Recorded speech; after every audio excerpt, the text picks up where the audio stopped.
We can represent forces with vectors, that is an arrow that shows the direction and magnitude of the force. If two forces act on an object, there's a resultant force. We find this by technically adding the vectors. However, if they go in opposite directions, one must be negative. So in this case, the resultant force would be 3 newtons to the right, and that's positive if we've decided that positive is in the right direction. If vectors are at right angles to each other, we use Pythagoras to find the resultant. This works because you can make a triangle by moving one of the forces, so they're top and tailed. You could also be expected to use trig, that's SOHCAHTOA, to find either one of these angles. If a measurement or quantity just has magnitude but no direction, it's not a vector, but it's called a scalar instead. Here are some examples of both. Note that displacement is distance traveled with a direction. Similarly, velocity is the vector form of speed. Weight is another name for the force due to gravity that acts on an object. It's calculated by multiplying the mass in kilograms by gravitational field strength, or G, which here on Earth is 9.8 newtons per kilogram. Now, if you hold an object up with your hand, you must be pushing up with a force that is equal to its weight in order for the forces to be balanced and so it doesn't accelerate. However, that means that if you lift it upwards at a constant speed, that's also true. We can therefore then calculate the energy that is used to lift this object by using the equation for work done. Work done is just another way of saying energy transferred by a force. And it's equal to force times distance moved. The equation is true for any situation, but in this case, the force is the weight and the distance is the height. So we could say the work done is equal to the gain in energy, and that's equal to m times g times h. Does that look familiar? Well, it should, because that's the exact same equation for calculating GPE. That's GPE gained, to be precise. To use the work done equation, the force and distance moved must be parallel. If the force is at an angle, however, we must resolve it to find the component that is parallel to the distance. That's why sometimes you'll see a cos theta on the end of the work done equation in your formula sheet. If we divide both sides of the equation by time, we end up with power equals force times velocity. We sometimes call this power developed. It just tells you how much work is done per second by or against a force. Newton's first law is this: when there's no resultant force, an object's motion is constant. In other words, no change in velocity. That could be because there's no forces acting on the object, or the forces are balanced. Newton's second law involves unbalanced forces, that is, there is a resultant force. This is equal to ma, mass times acceleration. Only one of these laws can be true in any situation. There's either no resultant force, or there is one. Newton's third law, however, is always true, and this is the one that people get confused about, understandably. For every action, or force, there's an equal and opposite reaction, force. But this is not referring to balanced forces. It's all about perspective. When we think about the first two laws, we only really consider the object itself. For example, the force pulling downwards on the ball is its weight. We know that the Earth is pulling down the ball, but Newton's third law says the complete opposite is true as well. The ball is also pulling the Earth up. Now, the Earth is so massive that it doesn't really have an effect on it, but it's still true nevertheless. Another example, if you have two ice skaters, if the guy skater pushes on the girl skater, there's an equal and opposite reaction force pushing back on him too. That's why they both move away from where they were. If an object is on a slope, its weight, mg, will try to pull it downwards. However, the reaction force of the slope pushes perpendicular to the slope. This is equal to mg cos theta, where theta is the angle of the ramp. For an explanation of where the angles come from, check out my mass on a slope video. The combination of these two forces add up to a resultant force that pulls down parallel to the slope. This is equal to mg sine theta. That's always going to be true, no matter what the object is doing. If it's stationary or traveling at a constant speed, that must mean another force is pushing or pulling up the slope. That has to be equal to this component, mg sine theta. Quite often that's friction. No matter what forces are involved though, you'll find the resultant like you do for any other situation. The sum of all forces in one direction minus the sum of all forces in the opposite direction. Then you can use this resultant force in F equals ma. If you're given the height of the ramp, chances are you're going to have to use energy too. Maybe the mass is sliding down the ramp, for example. If there's no frictional forces, we can say mgh at the top equals half mv squared at the bottom. But if you're told the speed at the bottom, chances are some energy is being lost instead. So in that case, we use the work done equation, with the work done being the energy lost. And that can give us the average frictional force. Just remember that the distance has to be the distance traveled, not the height in that case. If an object is accelerating, we use one of Newton's equations of motion and their SUVAT variables. If an object is only moving in one direction, S, U, and V can all be positive, even if it's downwards. You do have to be careful with A, acceleration though, as that could be negative, for example if the object is decelerating. In any question, you write down your variables and the unknown you need to find. Cross out the unused fifth variable, choose the right equation, and rearrange if necessary. To deal with an object being thrown upwards and returning to its original position, S is technically 0 and things can get a little bit messy. In this situation, it's always a good idea to split the problem in half from start to the apex, where V ends up being 0, and then just double the time if the question requires it.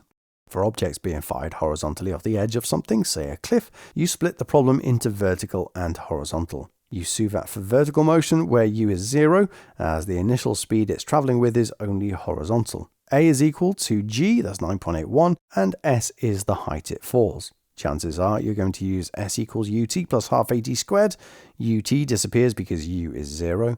Don't use SUVAT for the horizontal motion, as the horizontal velocity stays at that initial speed, so horizontally you just use speed equals distance over time. For objects fired at an angle, you need to resolve the initial speed into horizontal and vertical velocities. Check out my easy vectors trick video for the best way on how to do that. Again, we use SUVAT for vertical, speed equals distance over time for horizontal, and again we use SUVAT for vertical and speed equals distance over time for horizontal. Like the ball being thrown upwards and coming back down, you might need to split the trajectory in half and just go from the start to the apex. Momentum is equal to mass times velocity. The unit, therefore, is kilogram meters per second. Momentum is a vector, which means you have negative momentum if your velocity is negative. In a collision, kinetic energy isn't always conserved, but total momentum always is. Calculations on this can be tricky, but you just have to be careful with your pluses and minuses. You write down M1, U1 if there's just one object moving to begin with. Remember U from SUVAT, we can use it here too. And add on M2, U2 if there's a second object moving to begin with too.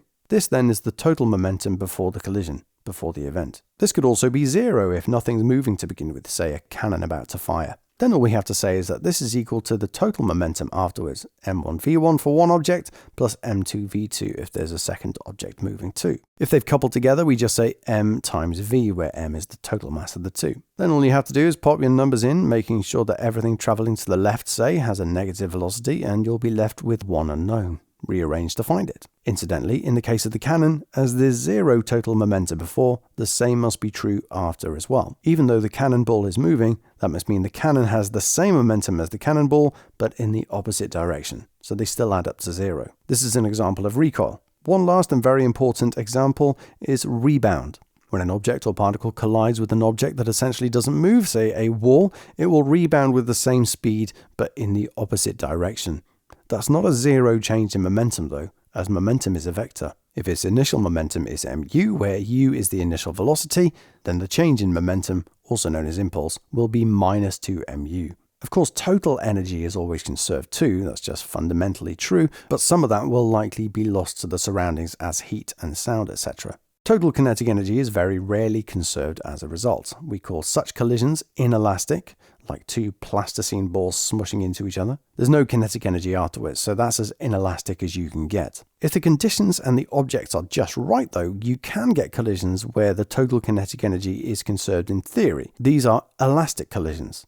An example of this would be snooker balls hitting each other, or a Newton's cradle.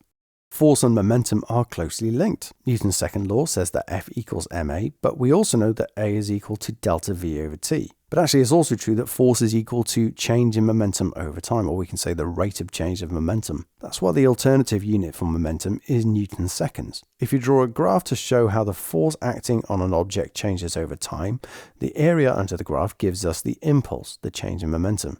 So if the object was stationary initially, it will now have that momentum due to the impulse provided to it. If a fluid, like air or water, pushes on something at a constant rate, say a hose pipe spraying a wall, or air through a wind turbine, we can find the momentum carried per second by it. In essence, this is the same thing as force, as you know from our equation.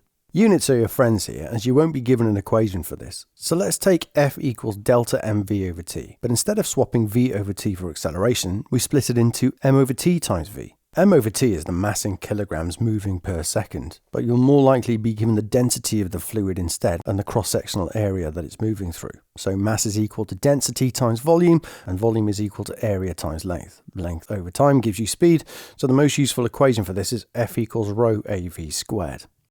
A moment, or torque, is a turning force around a pivot. It's calculated by force times distance to the pivot, so its unit is Newton meters. However, it's not the same as work done, as force and distance must be perpendicular in this case instead of parallel. If they're not perpendicular, you must resolve one of them, usually the force, by multiplying by sine or cos theta, depending on what angle you're given. Again, have a look at my easy vectors trick video. In short though, we multiply by cos theta if the angle is between the resultant and the component, and sine theta if not. The principle of moments is this. For an object to be in equilibrium, the sum of clockwise moments must equal the sum of anti-clockwise moments. Bear in mind an object can already be spinning and this still be the case. In reality, there is another condition needed for an object to be in equilibrium, which you already know. There also can be no resultant force acting on the object. It turns out that the principle of moments can be applied to any scenario, even if there appears to be no pivot as such. In fact, you can make any point your imaginary pivot and it still works. For example, this guy standing on a plank resting on two supports. You first take moments about one of the supports to eliminate it from the equation. If we take moments about the left support here, the moments due to the weight of the plank, which is easily forgotten about, and the dude going clockwise must be balanced by the moment due to the reaction force from the support on the right. You can find the reaction force this way, and then you can use this with just balanced forces to calculate the reaction force on the left. If you have two unknowns, you must use moments, but if you just have one unknown force left, you can just use balanced forces. A couple is defined as two forces acting in opposite directions on an object such that they produce a resultant moment but no resultant force, meaning that the object will start to spin if it wasn't already, but will not accelerate. It won't start moving if it was stationary before. It's not an equilibrium, as it's only satisfied one of our two conditions. An object will topple over if its center of gravity has moved past the pivot vertically, so the moment due to its weight has changed direction from clockwise to anti-clockwise or vice versa. Upthrust is the force that pushes upward on an object in a fluid. This is due to the fact that the object displaces the same volume of liquid. That means the upthrust is equal to the weight of the fluid displaced. So U equals m times g, and m is equal to rho v, density of the fluid times the volume of the object.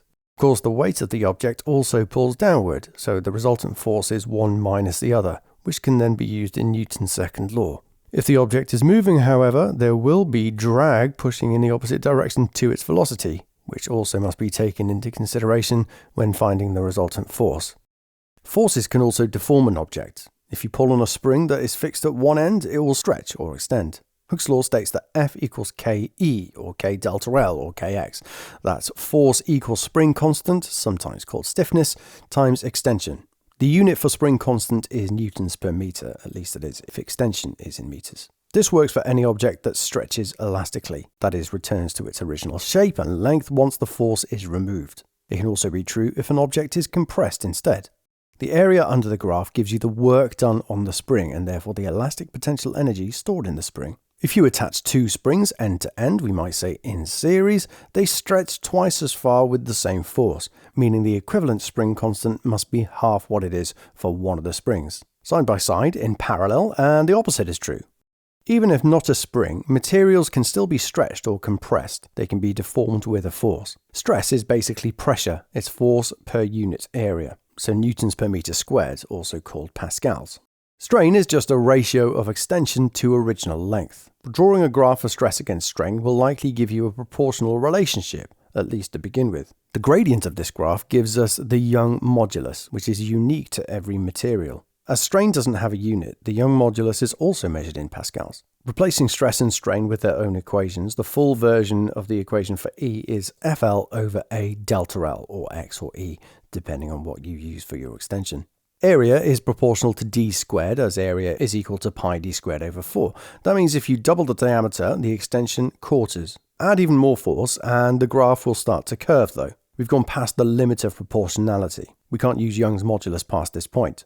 However, even after it curves, if we remove the force, it can still return to its original length. It can still behave elastically. We say the unloading curve might look different to the loading curve. If we make a graph of force against extension, the area under the loading curve is still the energy needed to stretch the material, just like with springs. The area under the unloading curve, however, is the energy that you get out as it's returning to its original length. That means that the area enclosed between the two is the energy lost in this process, usually as heat. Increase the force even more and it won't return to its original length. We've gone past the elastic limit. It's now undergoing plastic deformation instead of elastic. The highest point of the curve is called the ultimate tensile strength. The line can go down after this point as the wire or cable or whatever starts to neck. It carries on extending even if you remove some of the force.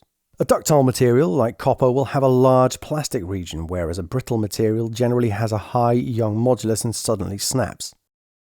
So I hope you found that helpful. Leave a like and a comment if you did, and don't forget to check out our revision app to help you test your knowledge, and I'll see you next time.